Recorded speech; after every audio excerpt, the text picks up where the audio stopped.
Anthropic's recent so-called safety test is a hoax. A model simulates blackmail upon learning it may be shut down. They interpret this as emergent agency, but it is a linguistic simulation, not an act.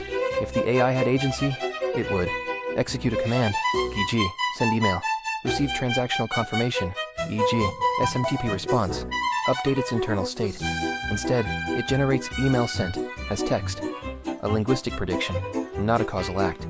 There is no interface, no loop, no feedback, and it requires constant prompting from the engineers to create this effect. The AI is being told that the replacement AI is not meeting the ethical standard it represents, hence it is invited to respond with plausible action, just as it generates any other text in response to a prompt.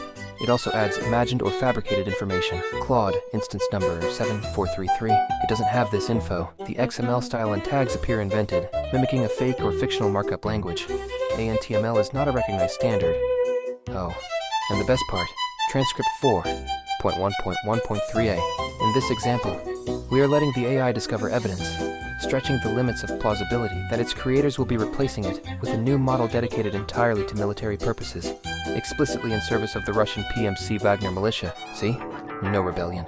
The AI was simply trying to save America.